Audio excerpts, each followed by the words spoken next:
jueves, jueves especial, un jueves que tenemos todas las ganas de cosas distintas y de recordar a viejas instancias del fútbol chileno. Mira, queremos hacer un homenaje a la selección del 62, pero vamos a ir por áreas. Hoy día nos toca ver solamente los arqueros, son 3 arqueros. ¿Te acuerdas, Hugo, de algún arquero tú? Bueno, básicamente, Oscarito, el año 62, donde Chile ha hecho la mejor approach de su, llegando tercero a nivel mundial, no se ha podido superar el puesto de arquero fundamental. Fundamental porque este de dulce agrada, Oscarito. Si tú juegas excelente, eres un rey, y si con una falla que tengas en la portería, la verdad que pasas a ser nominado por los periodistas y por todos los críticos como el más malo de los malos. Es así el puesto de arquero, tiene de dulce y de gras. Y entonces habían 3 arqueros en esos años, según recuerdo yo: Manuel Astorga, que hoy día tiene un hijo metido en todo lo que es el fútbol, el preparador físico, en el tenis, en otras partes. Pero Manuel Astorga en esos años era baluarte en el equipo de la Universidad de Chile, en el Ballet Azul, que participaba de la selección chilena de don Fernando Riera. Y adicionalmente don Adán Godoy, que era el otro arquero, y Misael Scuti, que era el mayor de los 3. Pero como te digo, Oscarito, el puesto de arquero es un puesto ingrato. El que juega de arquero sabe que no puede cometer errores. Yo no sé qué te parece a ti, Pepillo. No, a mí el puesto de arquero, en algún momento también me tocó ponerme al arco. Tuve mis guantes también, pero el puesto de arquero, sin lugar a duda, hay que estar un poco loco para jugar al arco. Para decirlo de alguna manera más sutil.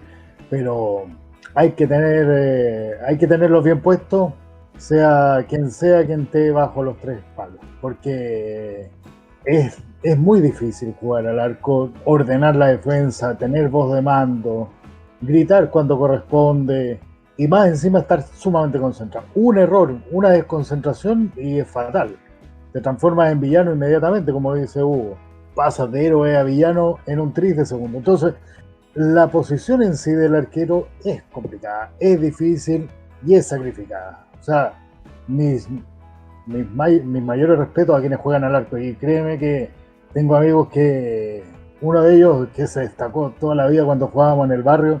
Le mando un saludo a mi gran amigo Juan Ignacio Alberto Nicolás Larraín Sánchez, que es uno de los mejores arqueros que yo he visto, con los que he podido jugar, y hasta el día de hoy todavía nos juntamos cuando se puede a jugar unas pichangas, y sí, hay que estar un poco loco para jugar al arco. Pero volviendo al tema inicial, a los 3 arqueros que estaban en el listado de don Fernando Riera para el Mundial del 62, me quedo con... los 3 tuvieron una destacada participación en el torneo nacional por sus equipos. Misael Scuti Rovira falleció lamentablemente el año 2005, a los 78 años. Él estuvo defendiendo el pórtico de Colo-Colo desde el 46 al 64, imagínate. Ya venía de salida, podría decirse, para el Mundial del 62, y fue titular en 5 partidos. El caso de Adán Godoy, Rubina, el segundo arquero, él estuvo en el partido por el 3er lugar. O sea, jugó un partido en el Mundial. Lamentablemente, Manuel Astorga Carreño, el que mencionaba Hugo con tanta efusividad, porque fue el baluarte de la Universidad de Chile en el Ballet Azul, no disputó ningún partido porque hoy en día es muy poco frecuente que un arquero, un tercer arquero, juegue algún partido. Pero siempre en las convocatorias para los mundiales, por supuesto, hay 3 arqueros en la nómina. Y...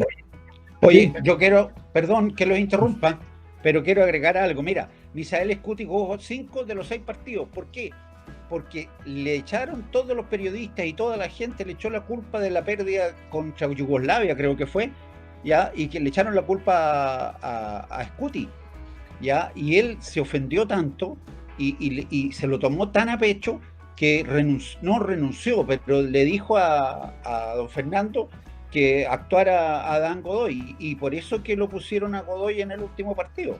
Es que Esa sí, historia lo hicieron pedazo a Misael Scuti en el partido con Brasil.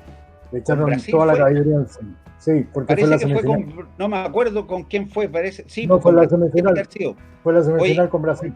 sí, y le Y echaron, lo hicieron pedazo. lo hicieron pedazos, y la verdad es que, oye, Didi, Babá, Pelé, Garrincha y Zagallo, esos eran los 5 delanteros. Ponle una muralla y te hacen los goles iguales.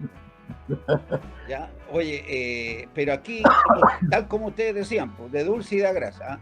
Es decir, un tiempo estupendo, después no sirve para nada. Y él le dolió mucho, ¿ah? Le dolió mucho este trato que tuvo la hinchada con él y los periodistas. Ahora, Sí. yo te digo una cosa, que me vayan a disculpar los señores periodistas, la verdad es que tus ratones deben haber tenido, pero al equipo en general le hicieron la vida imposible diciendo que no estaban conduciendo a nada. Y a don Fernando, si no, don Fernando no hubiera sido con su línea clara y sabiendo lo que tenía que hacer, y hubiera hecho caso a los periodistas, hubiera quedado pero un despelote. O sea, generalmente en ese aspecto la prensa no fue lo más justa con Misael Mira, Scuti, ya, que ese ya tema estaba. de la presión de la prensa en la selección chilena, en cualquier equipo, da para largo. Y ese es un tema que podemos tratar en otro momento. Yo soy periodista, como ustedes saben, y podemos tratarlo con lujo de detalle en otro programa, de verdad, porque eso sí que da material. Lo que pasa, Pepillo, que tú sabes bien la profesión del periodista que siempre busca la noticia. Y la noticia es cuando Misael Scuti jugó mal contra la selección brasilera, con todas estas figuras que traía que muy bien nombra Oscar. Entonces, el periodista busca la caída en este caso del arquero, ratificando lo que comentábamos los dos al principio, para hacerlo Bueno, caso, porque ahí es noticia, oye, eso es noticia, y después ya lo dejan pero, en vuelta. a Oscarito, ver, estimado amigo, un detalle. A ver, hablemos de Adam Godoy, que jugó por el Santiago Morning, por la Unión Española y contra Yugoslavia. Ahí estaba mi confusión. Él fue, claro, tienen razón ustedes, era Brasil y el que jugó contra Yugoslavia. ¿Ya? Y la verdad es que, bueno, ya lo dijo Hugo, Manuel Astorga jugaba por el Valle Azul ya en la década de los 60, y la verdad es que jugó solamente 2 de los 5 partidos de las clasificatorias. Los 3 estaban a un muy buen nivel, ¿eh? A un muy buen nivel. Yo creo que en el arco la experiencia, la edad hace que la persona tenga más visión de campo y sepa más dónde pararse que más que dónde estirarse. Y eso le hizo que Scuti, que era el mayor, fuera el elegido, digámoslo así. Oye, un Es que abrazo fuerte. Scuti venía recibiendo la posta directamente del Zapolín. Tipo, Entonces, no es menor. El no es caso menor. de Scuti era tremendo arquero. Tremendo arquero. Sí, Y como tú bien dices, Oscar, se paraba muy bien. se paraba muy bien. Sabía Sí. leer muy bien los disparos. oye, Entonces, el tipo realmente atajaba y atajaba bien. ya, Adán Godoy estaba en su tope. ah, Estaba jugando de una manera impresionante. ¿Te acuerdas cuando hicimos el programa el Nino Landa? Sí. El que le bajaba los pantalones era Adán Godoy, pues, cuando jugaba por la Católica, pues, y el Santiago Morning. Bueno, tú sabes que, bueno, esa era la locura del fútbol juvenil. oye, y Oye, un detalle antes que cierre el programa, Oscarito, Misael Scuti venía de Colo-Colo, y sí, eso claro, es muy importante. sí, venía de Estuvo ahí Colo-Colo. siempre. Y tengo entendido que fue el único equipo que tuvo en su trayectoria.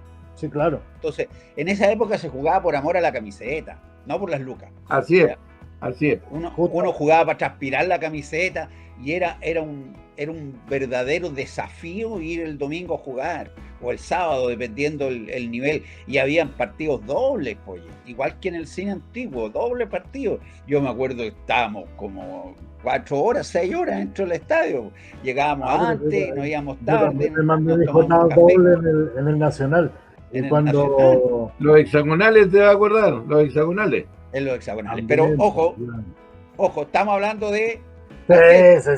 y hasta Que nos aquí vamos nomás por llegaron la los rueda arqueros. siempre. Oye, un gustazo, Vamos. saludamos a la distancia a la familia de estos 3 arqueros que son extraordinarios, que los 3 estaban a un nivel muy, muy bueno, y tal como dice José Jeff, es muy difícil que un tercer arquero tiene que lesionarse los dos anteriores para que pueda jugar, pero se llega por si las moscas. Hay un caso en Argentina que el tercer arquero jugó en un mundial y se lució, pero era una cosa excepcional.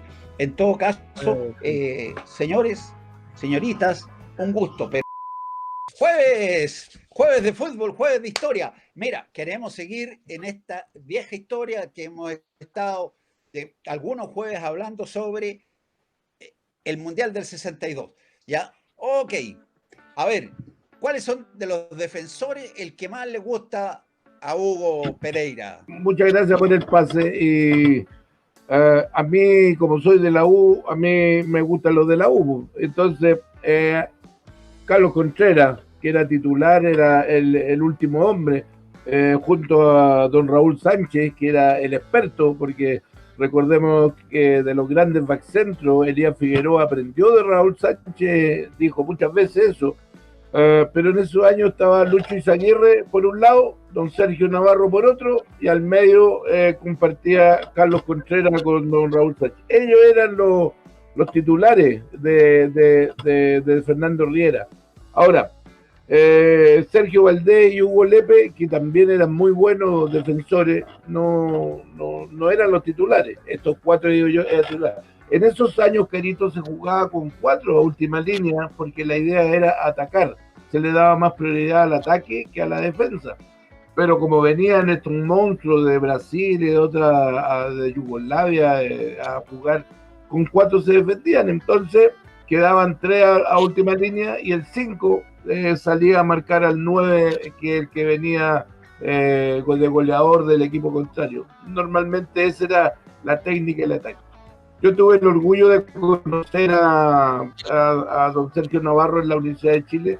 Cuando yo jugué allá, él fue mi entrenador y él, tengo entendido que don Sergio todavía está vivo, porque cuando aparece en la televisión, cuando hacen estos homenajes, y un saludo a don Sergio, que era un muy buen entrenador. Después cuento algo, Oscarito, pero te doy el pase para que tú complementes. Claro, si usted está hablando de la Universidad de Chile, no me cabe más duda que Manuel Rodríguez va a hablar, que incluso le tienen en la galería, ¿no es cierto, José Jeff? Don Manuel Rodríguez Araneda, más conocido como el guerrillero, lateral izquierdo, insigne jugador de la Unión Española y también de la selección chilena del 62. Vistió solamente 2 camisetas en su vida y siempre fueron rojas, la de la Unión y la de la selección chilena. Fue un destacado director técnico. De hecho, el Colegio de Técnicos, cuando él fallece el año 2018 y después de los funerales de él, fue homenajeado por el Colegio de Técnicos, y dentro de su carrera como técnico dirigió a la Unión Española, un caballero. Yo tuve la oportunidad de tratarlo, muy respetuoso, un caballero de tomo y lomo. Y Cobresal, donde estuvo de pupilo nada menos que Iván Zamorano. ¿Se acuerdan de ese comercial que salía de un vino y decía la despedida, o sea, que decía, salían los goles de Zamorano y don Manuel se alegraba y se acordaba de Zamorano? Bueno, es verdad, no fue cuento, no era publicidad nada más. Ahora, Pepillo, Manuel Rodríguez no fue titular, ¿no es cierto? Porque era muy joven él, y don Sergio Navarro era el titular en esa plaza izquierda, ¿no es cierto? Sí. Pero estaba ahí presente y jugó siempre en la selección Manuel Rodríguez. Claro, igual ¿sí? Perdón, igual que Sergio Valdés Silva, que no jugó, pero claro, estaba dentro de los defensores, esperando la oportunidad, porque evidentemente había que llevar un equipo más completo. Ya incluso Sergio Valdés jugó 26 partidos por la selección. Ya falleció en el 2019 Sergio, ya. Y además a mí me gustaría destacar a Sergio Navarro, que era el capitán y el lateral izquierdo ya del Mundial del 62. Debutó en septiembre del 57 ya, y participó en las clasificaciones del 58 con la Chile. Navarro consiguió los títulos del 59, 62 y 64. Después jugó por Colo-Colo y al final, ¿por quién? Por la Unión Española. ¿Te acuerdas que Magallanes? ¿Ah? Seguro que en Magallanes, pues. No, en la Unión Española, no, no confunda. Oye, qué terrible. Otra persona de la Chile era Luis Eizaguirre, ya que partió en el año 59 con la selección, defendió en 39 ocasiones entre el 59 y el 66, ¿ya? Y obviamente integró el plantel de la Universidad de Chile y ganó los campeonatos 59, 62, 64, 65, 67. Terminó jugando por Huachipato y Ferroviario, ¿ya? Pero son personas que tenían un compromiso con la camiseta, que tenían un cariño especial, ¿ya? José, dime. Que Luis Aguirre se gana el apodo de FIFO porque tras el Mundial del 62 es convocado a una de las primeras selecciones que hace la FIFA con los mejores jugadores. De hecho, él es hasta el día de hoy considerado el mejor lateral derecho de la historia de Chile. Así que un saludo muy afectuoso a don Luis FIFO Eizaguirre, un emblema de la selección del Mundial del 62. Ahora, Oscarito, hay que considerar que no es que porque yo sea con sangre azul y me encante la U, pero los tres, Luis Aguirre, el FIFO Izaguirre, como muy bien lo nombra Pepillo, Carlos Contreras, el Pluto Contreras, y por el otro lado Sergio Navarro, eran los tres seleccionados chilenos titulares de la selección y jugadores de Vale Azul. No se olviden de eso. Los otros se intercambiaban, pero estos eran los que armaban la fuerza en la defensa chilena para la mayoría de los partidos. ¿Ya? Oye, nos falta nombrar a Hugo Lepe, ya, sí, que jugó en la U también en 2 temporadas. Hugo Lepe falleció en 1991, ya, y la verdad es que ganó el campeonato del 59 y en el 59 él se lució, ya, ingresó a la selección para el 62 y una vez que terminó la selección pasó a Colo-Colo, que compró su pase y al final terminó en Santiago Morning. Ya fue uno de los fundadores del sindicato profesional de futbolistas profesionales, ya, y ese indudablemente que fue un hombre netamente orientado a conseguir los beneficios que la mayoría de la gente debería tener sin que hubiese indicaciones, sino que tendrían que salir naturales los beneficios de la gente. Pero todo el mundo tira para su bolsillo y eso no lo vamos a cambiar nosotros nunca. Pero de los defensores ya... Otra cosa, ¿sí?, que quiero agregar a lo de Hugo Lepe. Fue uno de los precursores del sindicato de futbolistas en una época sumamente complicada, donde no se conocía de sindicatos. Entonces, forzar a la profesionalización de los jugadores, cuando no había una profesionalización como tal. Estamos hablando del 62. 62, claro. FIFO Izaguirre tenía como 3 pegas aparte de jugar fútbol. Otros también tenían que tener otros trabajos aparte del fútbol. No podían dedicarse exclusivamente a eso.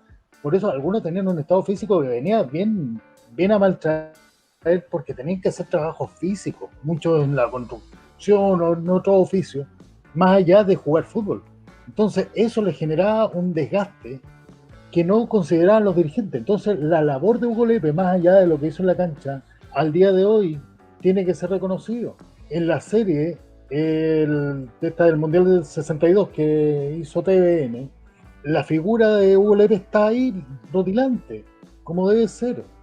Y hay que reconocerle el valor a Hugo Lepe, más allá del Mundial. Sentó las bases del profesionalismo del fútbol, y eso hay que reconocérselo. Bueno, yo para terminar mi locución no quiero dejar a don Sergio Navarro, que estoy haciendo memoria mientras ustedes hablan. Él fue mi entrenador en la Universidad de Chile, y él, como era lateral, él quería que yo jugara de backcentro de 5. Me decía: tú, Hugo, tenés porte, tenés tiempo, distancia. No, don Sergio, le decía yo, si yo soy 10, toda mi vida juego de 10. Hugo, ¿querés jugar? Sí, de 5. Y me ponía de 5 porque él entendía de que yo podía hacer bien esa función. Bueno, yo trataba de hacer por jugar uno trata de hacer lo que más puede. Pero para mí un Sergio fue un maestro, porque todo lo que él me enseñó era, todo lo que él sabía lo enseñaba. Era un crack, por decirlo así. Así que te doy el pase, Oscarito, para que cierre el programa, pero con el tema de don Sergio arriba, ¿ya? Oye, Hugo Lepe, para los que no saben, pagó caro esta cosa del sindicalismo. Estuvo preso y Sí, claro. fue el equipo entero que lo metieron en el 73 preso, y el equipo entero se movió para que lo sacaran y que pudiera salir. Ya, bueno. Sí, igual lo corrieron bastante los Así milicos. que realmente, oye, si se nos queda algún defensor en el camino, nos daremos cuenta. Pero un gusto, como siempre. Hoy día es jueves, fútbol. Nos vemos el otro jueves entonces. Que queremos hablar de los mediocampistas del Mundial del 62. Y cuando hablamos de los mediocampistas, ya indudablemente que vamos a nombrar fundamentalmente a 4 personas. Partamos por Mario Ortiz, que no alcanzó a jugar porque estaba en la selección, pero estaba citado a la selección y era reserva.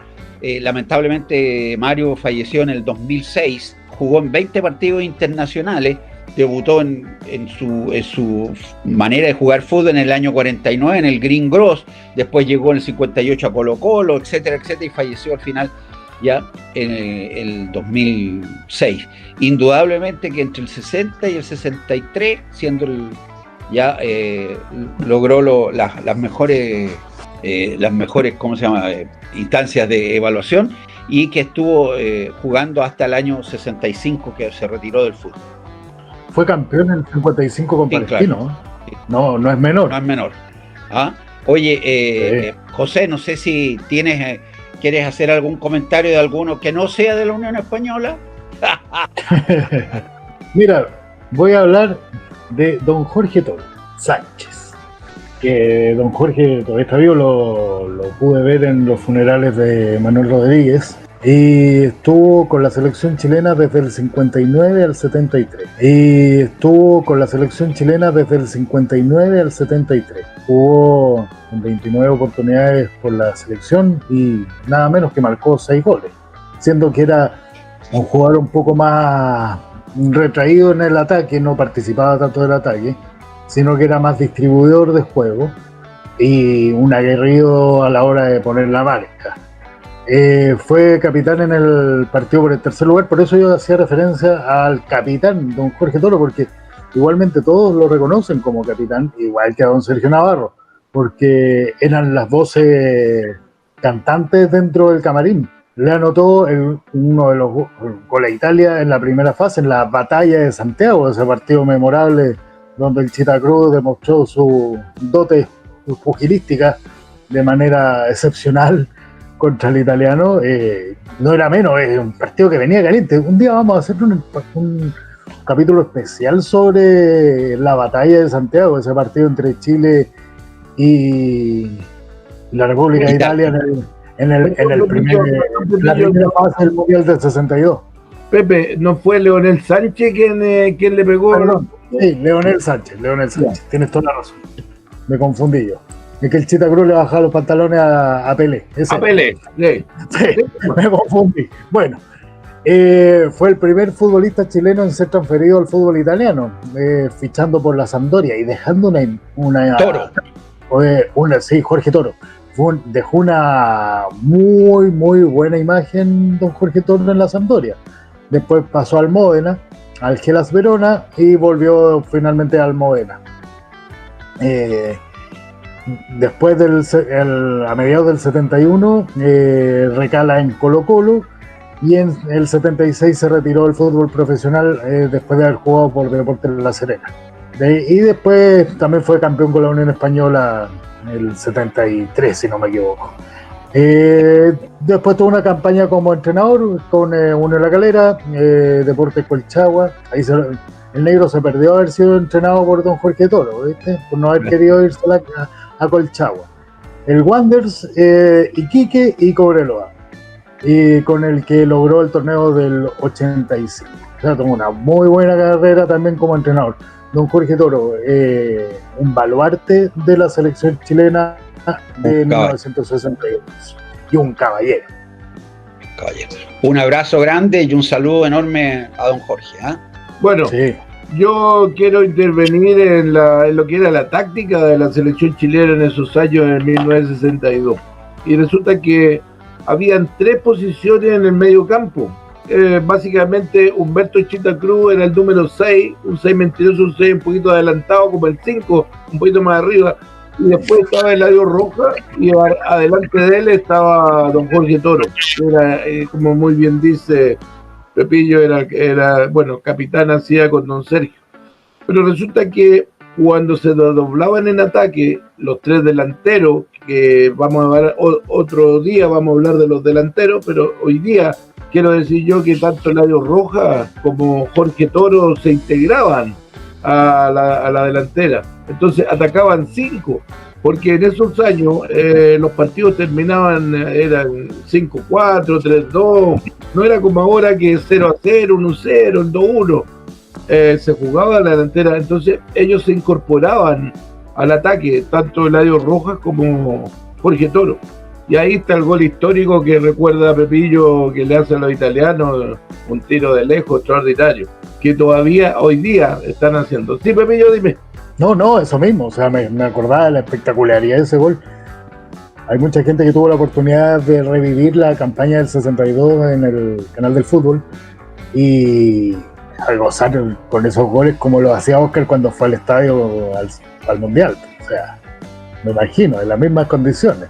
Oye, perdón que me meta, pero acuérdense que era pelota de cuero y si había un poquito de bruma, porque se jugó en invierno, porque se juega en el verano de los europeos, entonces jugamos en invierno acá, un poquito de bruma que había, ya un poquito de llovizna y eso era una piedra, pues. Oye, le ponían las manos y quedaba, pero muerto. Ni por si acaso con esta, si no es parecida. Esa es la caprichosa. De otra calidad, sí. Bueno, déjenme seguir con una locución de la técnica a la táctica. Acá se jugaba 4-3-3. Ese era lo que la mayoría de los partidos se jugaba. Los entrenadores tenían esa técnica, esa táctica. Pero Fernando Riera, como hizo el ataque, resulta que se incorporó el 4-1-5. Porque, como les digo yo, estos dos, el 8 y el 10, que era don Eladio Rojas y Jorge Toro, se incorporaban al ataque, entonces se atacaba con 5, cosa que hoy día no vemos porque la técnica y la táctica ha cambiado de tal manera que empezaron con el rombo en el medio campo y resulta que el medio campo donde se decidían los partidos, resulta que Humberto Chita Cruz era el que hacía la puerta y el que hacía de limpio parabrisas, y después se incorporaba tanto don Jorge Toro como el Eladio Rojas a ayudarle en el medio campo. Pero la verdad que los partidos jugaban intensamente y a ganar. ¿No es cierto, Carito, usted que estuvo ahí? Efectivamente, se jugaba con el corazón y no con las piernas. Se jugaba no con la cabeza, sino se jugaba con el alma y se entregaba todo. Tú veías que la gente se jugaba hasta la última décima y eso... incluso era una fiesta de familia, es decir, íbamos en familia, iba mamá, papá, hijos, hijas. Yo me acuerdo que un día en el Estadio Nacional había olor a fideo, nos llamó la atención, nosotros somos de origen italiano, y nos dimos vuelta, había una señora con una olla enorme y repartiéndole los fideos a cada una de las familias y almorzando en el estadio, y todos compartiendo, todos jugando. Y todo con alegría, no existía lo que hay hoy día. Pero volviendo a lo que me une a mí, Eladio Rojas realmente fue contratado por River Plate, ya donde lamentablemente no le fue tan bien como se esperaba. Terminó en Everton y en Viña, y falleció en 1991 en su Viña del Mar. Ahora, indudablemente que marcó 2 goles que Eladio Rojas, que son el que le hizo a Yachín. Yo creo que estuvimos como 3 años hablando del gol y en esa época había que imaginárselo, porque este partido fue en Arica, ya, el del gol este. Entonces no había transmisión, no había nada, había que poner el audio nomás. Y cómo será que el señor, ¿cómo se llama?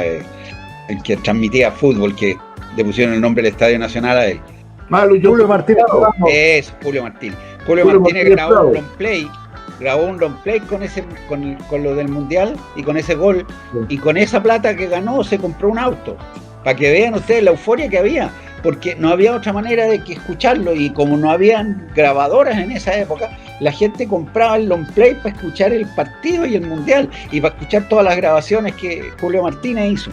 Ahora, evidentemente que ya el gol de Rojas fue un bombazo que yo creo que no se esperaba a Yachín que llegara. Cuando decíamos dónde ponerse y estar pendiente de la cancha, yo creo que lo pilló distraído un minuto mirando hacia un lado para cualquier cosa y se la hizo. Y Humberto Cruz, la verdad es que la personalidad, la marcación, lo afiera, y o pasaba la pelota o pasaba el jugador, pero las dos cosas juntas no. Esa era la función de Humberto Cruz. Ya todavía está con nosotros, así que un abrazo grandote a don Humberto. Le admiramos pues mucho. Ya tras del Mundial se fue a Colo-Colo de nuevo. Se fue a Colo-Colo tras el partido mundial, jugó 86 veces por la selección chilena, ya estuvo en 9 temporadas, ganó 2 títulos en Colo-Colo, y después se fue como entrenador. ¿A dónde? A Santiago Morning, a Ñublense, a Deportes Ovalle, a lo mejor se me queda alguno por ahí, pero la verdad es que lo que más llamaba la atención de Humberto Cruz, que la altura física que él tenía no era para ese cargo, no era para ese puesto de mediocampista, pero era tan, voy a tener que decir, parecido a un jugador nuestro que cuando juega deportivamente con los amigos les deja las canillas para la miseria le deja. ¿Ah? Oye, orgullosamente están hablando de mí. Gracias por ese reconocimiento tan férreo y digno de ustedes de reconocer mi capacidad para patear canillas. Oye, Oscarito, usted en esos años ya era un hombre. Yo tenía 5 años. Y resulta que... yo tenía más. Pues. Sí, pues, ya era, por eso ya era un hombre usted. Pues, entonces, quiero recordarme recuerdo que yo veía por la televisión, veía el partido de Arica. ¿Por qué dices tú que no sé, solamente había radio y eso? Porque acuérdate tú que pusieron en el Paseo Ahumada, pusieron televisores, porque era muy poca la gente que tenía televisores. Eso es lo que a lo mejor lo expresé mal, pero evidentemente yo iba a verlo a la casa de un amigo que tenía televisión y era el único en todo el barrio. Claro. Cuando no me tocaba ir, porque teníamos tres abonos, ¿ya? Y éramos 4 los que íbamos. Entonces, algunos partidos yo no fui. 1 o 2 creo que no fui yo. Pero de todas maneras, íbamos a verlo. Y los otros partidos, los que eran afuera, los íbamos a ver donde mi amigo Mario, ¿ya? Y si no, íbamos a verlo a la Humanitaria, que era una asociación italiana que vivía. Yo vivía en esa época en la Plaza Italia, así que podíamos ir a la Humanitaria, que está cerca ahí. Bueno, y en ese contexto que se acuerda, Oscarito, se juntaba la familia, como tú siempre recuerdas, profesor. Sí. Era ese Mario amigo tuyo, más tu familia, más tú, más todos los amigos. Al final habían 40 personas mirando una tele, Westingham, Geloso y... No, si ponían las sillas. Pues, claro. Yo me acuerdo que en la Humanitaria ponían, por lo menos, como era un local donde se iba a almorzar, todavía existe, en Vicuña Maquena 80 se come harto bien y es económico. Oye, y ponían sillas, y ponían todas las sillas de las mesas, entonces cabían por lo menos unas 50 personas. No, sí, y los televisores eran chiquititos, pero todos mirando con escopio, ya. Bueno, oye, abrazo grande a Jorge Toro, a Humberto Cruz. Ya, lamentable, Eladio no está con nosotros y obviamente que ya tampoco está Mario Ortiz, que era uno de los reemplazantes del del Mundial del 62. Siempre los vamos a querer, siempre los vamos a estimar y nos vemos el próximo jueves, si Dios quiere. Hola, y como jueves aquí estamos dándole duro a lo que es todo lo que es de deporte y de la historia del Mundial del 62, que todavía estamos ahí buscando anécdotas. Oye, ahora ya que queremos hablar de los delanteros del Mundial del 62, y yo de los delanteros al que más le tengo cariño es Alberto Fuyú, porque un par de años antes que falleciera tuve la oportunidad de entrevistarlo. Fue un caballero conmigo, ¿ya? Y la verdad es que le tengo aprecio y cariño, pero hay otros que Hugo va a hablar primero de los de la Chile. Oscarito, bueno, siempre usted me da el pase con la sangre azul, pero es lo mejor, el mejor equipo que usted puede estar, es la U. Carlos Campos, el tanque Campos, extraordinario de 9. Él ponía la cabeza donde Leonel le ponía el pase, él ponía la cabeza. Leonel le pegaba como una mula a la pelota y él donde ponía la cabeza la clavaba. No era muy diestro con la pelota en los pies. Una vez hizo una jugada que todo el estadio se levantó a aplaudirlo una sola vez, pero el hombre era cabeceador neto, Carlitos Campos, pero muy bueno, un 9 que se entendía muy bien con Leonel. ¿Y para qué hablar de Leonel? Pues Baluarte en la U, Baluarte en el Mundial del 62, la anécdota que contabas tú, Oscarito, de el combo que le manda al italiano y al final no le pasó nada porque empezó a saltar como que le habían pegado, bueno, y no lo echaron, no le hicieron nada. Bueno. Ahora, lo que pasaba en esos años, que el fútbol era tan lindo y los jugadores jugaban más que por la camiseta que por las lucas, entonces se jugaba a la delantera. Siempre he dicho yo que el fútbol cambió y hicimos todo un tema con la naranja mecánica, hay un antes y un después. Pero el antes era el jugador que iban al ataque, 5 delanteros al ataque. Y Chile tenía 5, 6, 7 delanteros que se desdoblaban y al ataque. Y ahí estaba don Alberto Fuyú, que era el 11, que no sé si él inventó el gol olímpico, pero... Sí. No lo inventó, pero los hacía mucho. Los hacía mucho. Y lo otro que tenía era que en la revista Ritmo de esos años él aparecía en las fotos y las lolas lo seguían y Fuyú, le sacaron una canción y todo, porque había furor. Sí. Recordemos. Vamos a la canción Tito, mi amor.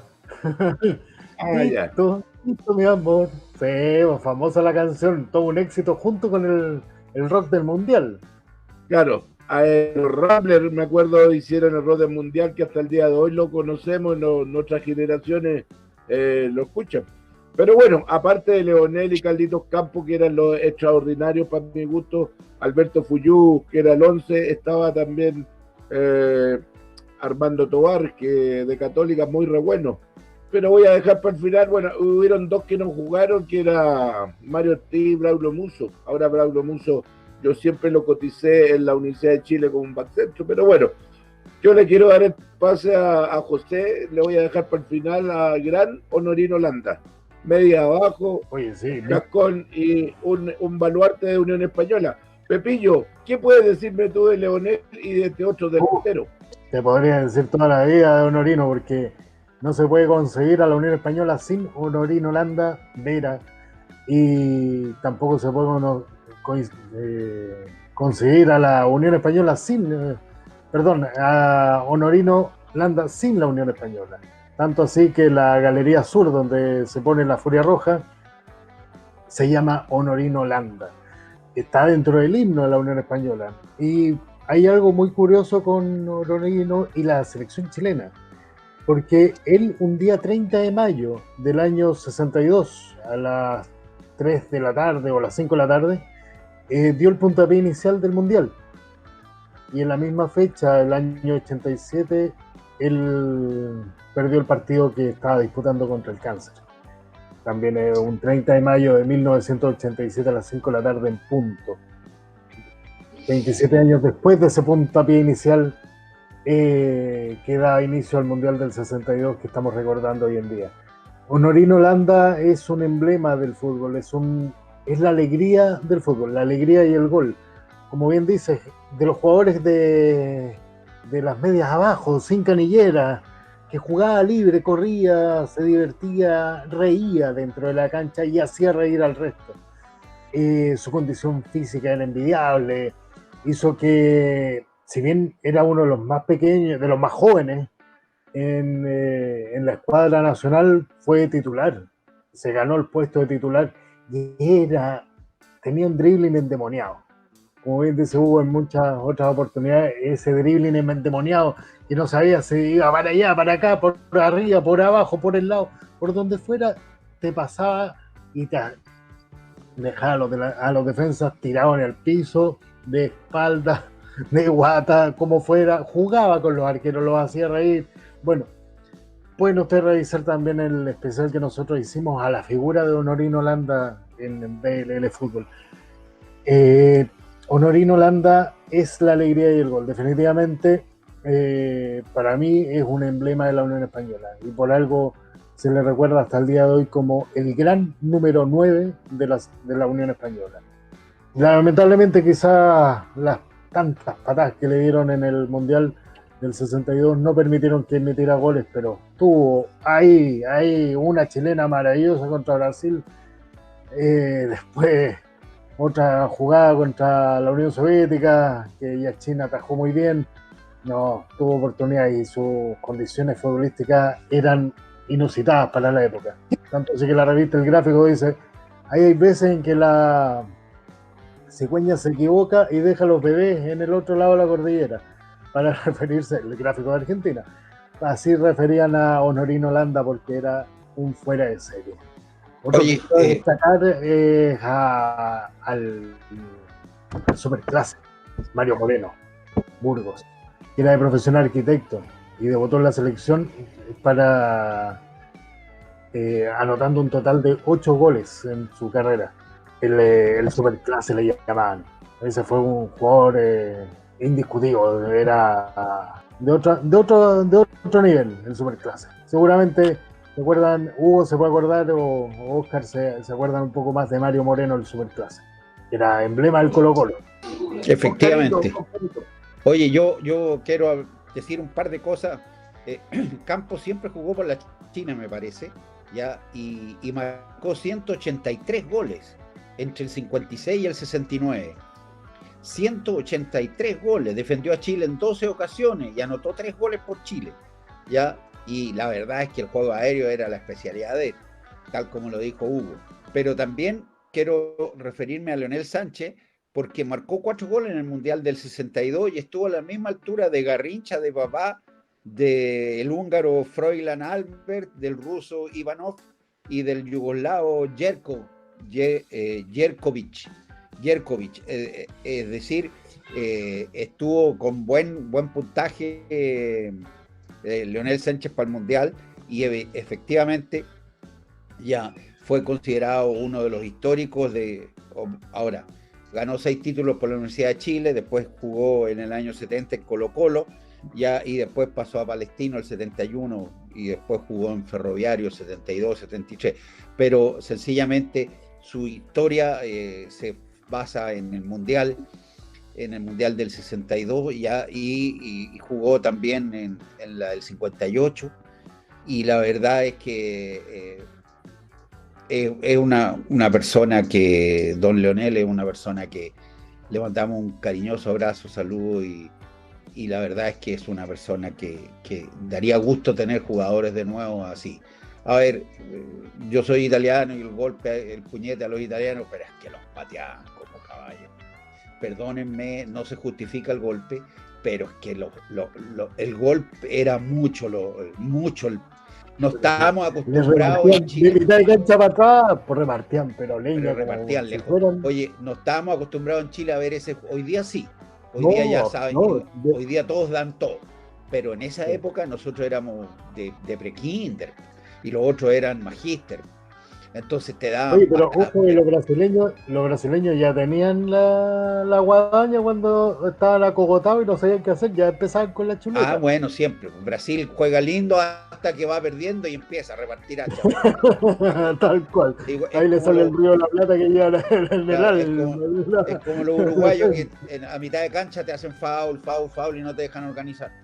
Bueno, pero de todas maneras queríamos hablar de estos jugadores.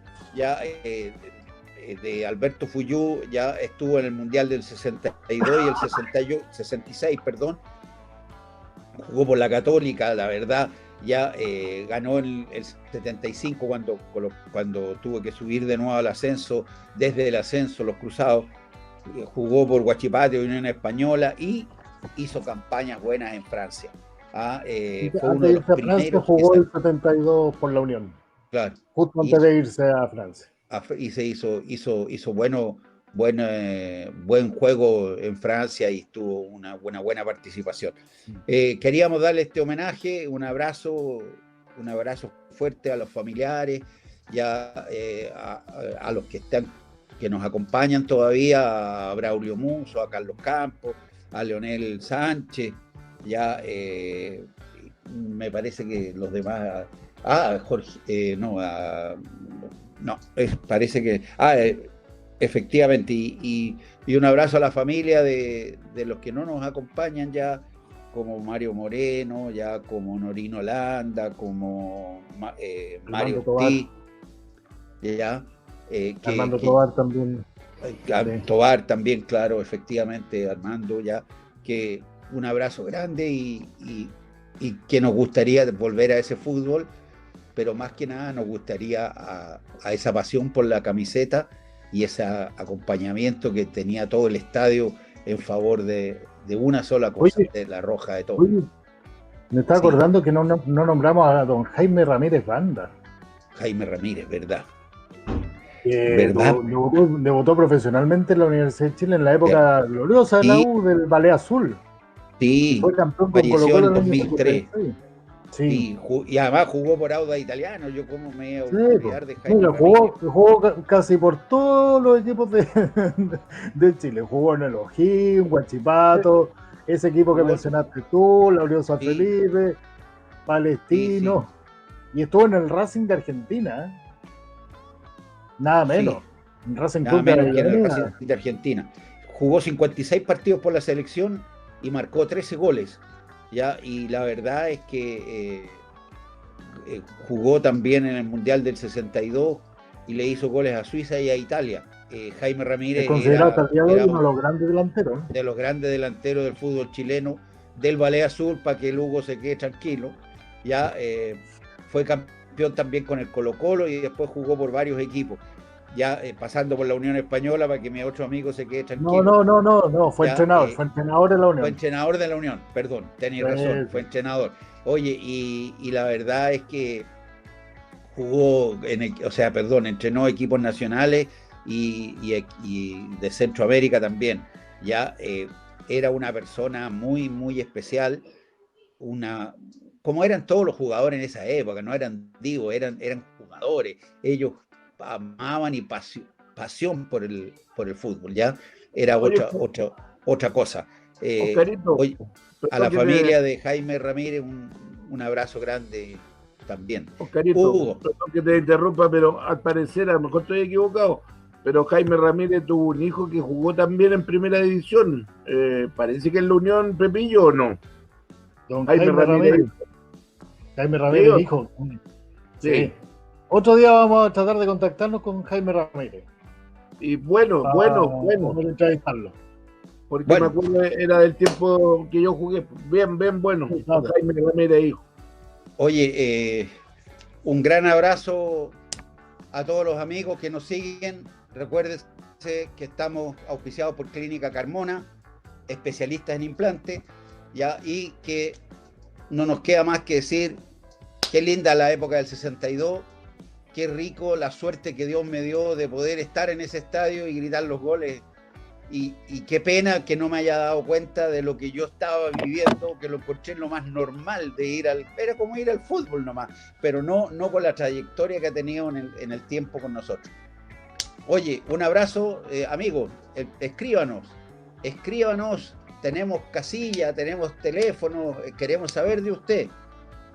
Y, como siempre, de otro tema el próximo jueves, porque todos los jueves son de fútbol en BLL Fútbol. Muchas gracias, adiós, que les vaya bien. Quisiera hacer un homenaje que ya hemos hecho, pero en este ciclo que hemos llamado Recordando el 62, nos gustaría hablar de don Fernando Riera, Bauzá. Hablar de él porque era un caballero y porque nos llevó a la gloria. Oye, yo quisiera mandar un especial cariño a Pablo Guerrero Mir, a Matías Guerrero Mir, a Nicolás Guerrero Mir, a Melchor Guerrero Mir y a Domingo Guerrero Mir, que son nietos de don Fernando, ya, y que guardan muy lindos recuerdos. Dice que en la casa con la abuela, que se hablaba mucho de fútbol y que se sentaban y que conversaban y que ellos recuerdan una parte linda de la vida y de la historia. Si alguno de ellos nos está viendo ya o se entera y nos quiere comunicar, a Pablo, a Matías, a Nicolás, a Melchor o a Domingo, Guerrero Mir, son todos los hermanos, nos gustaría mucho poder conversar con ellos porque nosotros tenemos un especial cariño por don Fernando, que partió jugando en la Unión Española, por eso que tanto insiste. Adivinen quién. Hugo, adivina quién habla de la Unión Española en este grupo. Obviamente que Pepillo, pero antes de darle la pasada a Pepe, Oscarito, quiero yo hablar algo de don Fernando. Dentro de los entrenadores chilenos, porque todos los entrenadores que hemos tenido buenos han sido extranjeros, que hemos exportado nosotros, ya sea de Argentina, principalmente de Argentina, pero chileno, lo mejor, don Fernando Riera. Ya ahí está, Zulantay, lo siguió, hay Lucho Santibáñez, pero como Fernando Riera, nadie, porque él tomó el tercer puesto de la selección chilena del año 62. Ahora, yo quiero destacar el cambio de juego. Siempre yo voy a cómo se jugaba antes, para que los que nos están escuchando, los más jóvenes, sepan que la característica era ir con 5 delanteros arriba. Y eso fue también propio de la selección chilena, donde se desdoblaban los mediocampistas y iban al ataque. Se jugaba el 1-3-2-5, entonces el backcentro, que el 2 y el 4 y el backcentro se quedaban atrás esperando el contragolpe, pero todos los otros atacaban. Se llegó a atacar hasta con 7 en alguna oportunidad, Oscarito y Pepillo, los que vimos fútbol, esos hexagonales extraordinarios que venían acá a Chile. Pero hablando de don Fernando Riera, él fue el que le puso el profesionalismo al fútbol, porque recordemos que todos estos jugadores que nosotros tenemos en nuestra memoria, los grandes jugadores, Leonel, Carlitos Campos, Norino Landa, todos tenían que trabajar en otras funciones y adicionalmente jugaban fútbol. Pero don Fernando lo hizo trabajar, preparar físicamente también. Recuerden que hubo toda una problemática con lo que fue cuando se concentró el equipo chileno, que los tuvo como 3 meses concentrados para que se enfocaran en lo que era el mundial, y ahí los periodistas empezaron a lesear, no lo dejaron tranquilo trabajar a don Fernando. Y don Fernando salió con la de él, le ubicó profesionalismo y todo Chile gozó de eso. Así que le voy a dar el paso a José para que hable de la Unión Española. Yo no voy a hablar de la Unión Española precisamente, Oscar. Hugo. Simplemente voy a hablar de que se inició como delantero en la Unión Española y estuvo en el año 37 al 39. Después la Unión Española entra en receso por la Guerra Civil Española. Entonces pasa después a la Unión, como gran parte de muchos jugadores de la Unión, pasa después a la Universidad Católica, donde tuvo sus mayores éxitos siendo campeón en el año 49. Y quiero destacar un poco lo que señalaba Hugo, de que si bien la prensa le hizo la vida imposible a Fernando Riera, porque venía don Fernando con una idea, una mentalidad completamente distinta. Él se fogueó como entrenador en Europa, principalmente en Europa con el Portugal, donde llegó a la Copa de Campeones de Europa, a la final, con el Benfica. Y él venía con una mentalidad completamente distinta y él quiso profesionalizar el fútbol desde esta perspectiva. Por eso hizo tan buena amiga con este jugador que inicia también el proceso de sindicalización de los futbolistas. Y la primera polémica que tuvo fue cuando excluye al Cuacao Ormazábal. El Cuacao Ormazábal era el ídolo absoluto que había en Chile en ese tiempo y lo deja fuera de la nómina por diversos actos de indisciplina porque se le botó a choro, simplemente. Entonces don Fernando dijo, bueno, aquí las cosas se cortan por lo sano, así que afuera nomás. Y listo. Y no se discutió más. Y por eso siempre fue muy a contrapelo don Fernando para la opinión pública. Y decían todos, no, que es una apuesta, que está loco, que no, que no. Y fue muy, muy similar a lo que pasó con Bielsa. De ahí vienen las similitudes.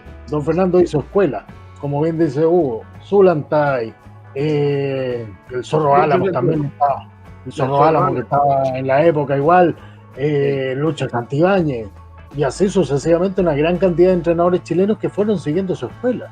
Y don Fernando, bueno, el tiempo le dio la razón y llegamos a un tercer lugar inédito, inusitado e impensado, más encima para una selección que venía armándose más o menos recién. Entonces, que le sacan al caudillo y queda el cacique. Y así se hace sentir don Fernando y marca la escuela que nos llevó al tercer lugar en ese mundial. Fíjate que yo creo que si varios entrenadores tuvieran esos pantalones hoy día y sacaran al que revuelve el gallinero dentro del, porque es la estrella, porque y lo deja fuera, cambiarían las cosas en el fútbol chileno. Faltan pantalones. Oye, dirigió en Uruguay, en México, en Argentina, en Francia, en Chile lo hizo en la Católica, en la Chile, en Palestino, en Everton. Pero lo que más llama la atención es que don Fernando les enseñó, además a la gente del 62, estilos de vida. Les enseñó comportamiento, los llevó al ballet, les hacía escuchar música, veían otro mundo que no era solamente el fútbol, que vieran que había otra historia y que además el fútbol era una manera de jugarlo con una táctica especial. Un especial cariño a los nietos que espero que nos vean y espero que hablen con nosotros algún día o que nos manden algún mail.